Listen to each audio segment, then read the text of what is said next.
Habang ang inaabangan ng mga tao ay yung mangyayari dito sa Barangay Ginebra, sa totoo lang naman itong Magnolia Chicken Templados isa pang team yan na posible na gumawa ng trade. Alam natin ang Ginebra aaksyon na yan dahil nga na-eliminate sila dito sa semifinals kontra San Miguel. Pero ang tanong ano naman ang isusunod dito nitong Magnolia Chicken Templados? Well, base dito sa nakikita natin maraming pwedeng mangyari. Unang-una itong Barangay Ginebra pwede yung makipag-trade dito sa Northport Batampier para makuha si Kate Flores o kaya naman sa Terra Firma Jeep para ma-acquire si kay Mark Carino. At ito namang Magnolia susunod na dyan. Ang magiging tanong naman sino kukunin ng Magnolia.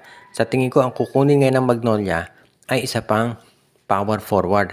Dahil kung tignan natin yung lineup nila, meron ka ng James Laput at Ian Sanggalang sa sentro. Si William Navarro yan ang small forward nila kasama si Rom De La Rosa at si Xavier Lucero sa power forward.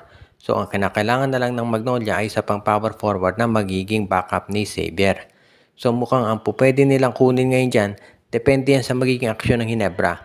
Kung kukunin ng Ginebra itong si kay Mark Carino mula sa Terra Firma Zamboanga Valientes, ang kukunin naman nitong Magnolia ay si Kate Flores mula dito sa Northport Batampier. Ngayon, kung si Kate Flores naman ang kukunin ng Ginebra, malamang ang Magnolia Chicken Templados tumingin yan dito kay Louis Sanggalang ng Terra Firma Jeep at yan ang kunin nila. O kaya naman, baka dito sa Phoenix Fuel Masters, ang subukan nilang i-acquire itong si Kai Balungay o kaya si Jason Perkins. Pareho yung power forward kaya pwedeng makuha ng Magnolia isa lang dyan. Pareho namang mahusay yan. Veterano na to si Perkins samantalang top prospect itong si Kai Balungay. So kahit sino makuha dyan ng Magnolia ay panalo sila. Kaya magiging interesting ang off-season nitong Hot Shots. Ang isa pang team na sabihin natin magiging interesante itong darating na mga araw at linggo ay itong Terra Firma Jeep. Dahil hanggang sa ngayon ay wala pang kalinawan kung ano ba ang mangyayari sa kanila. Ayon kasi dito sa mga lumabas na reports, itong Terra Firma Jeep ay nag-disband na. Nakakita na natin yung pinablish na report ng Spin PH kung saan sinabi nila na itong Terra Firma Jeep ay officially nag-disband na at sinabihan na yung mga players.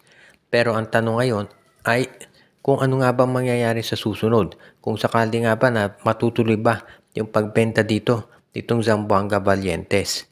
Dahil marami naniniwala na itong Zamboanga Valientes daw, done deal na yan at makukuha na talaga nila itong itong Terra Firma. Pero hindi pa natin natitiyak dahil ayon dito sa mga reports na lumalabas. Ito raw Terra Firma ngayon, ang gagawin na lang nila ay aalis na talaga sa PBA. Pero ito raw Zamboanga Valientes, hindi naman sigurado na talagang makukuha nila yung Terra Firma. Ayon doon sa report ni Homer Sison, nagkaroon yata, hindi natin alam kung anong issue pero unlikely daw na matuloy yung paglipat ng Terra Firma ng Zamboanga Valientes sa PBA. So kung walang Zamboanga Valientes at walang Terra Firma, anong mangyayari dyan? Mukhang medyo magulo ngayon ang sitwasyon at kinakailangan ayusin ito mabuti ng PBA. Hopefully matutuloy itong Zamboanga Valientes yung paglipat nila dito sa PBA dahil syempre malaking bagay yan para dito sa liga. Lalo na at alam naman natin na itong PBA ngayon ay isa dito sa mga teams na gustong makasiguro na magiging maganda yung darating na season dahil marami nagre-reklamo nga na hindi napatas yung labanan dito sa PBA. Masyado ng puro TNT San Miguel at Ginebra. Kaya kung sakaling ito ngayon mangyari, pwede nating masabi na magiging mas maganda para dito sa Barangay Ginebra kung sakasakali na matuloy nga ito. Kaya magiging maganda to para sa PBA kung matuloy yung paglipat ng Terra Firma at mabenta na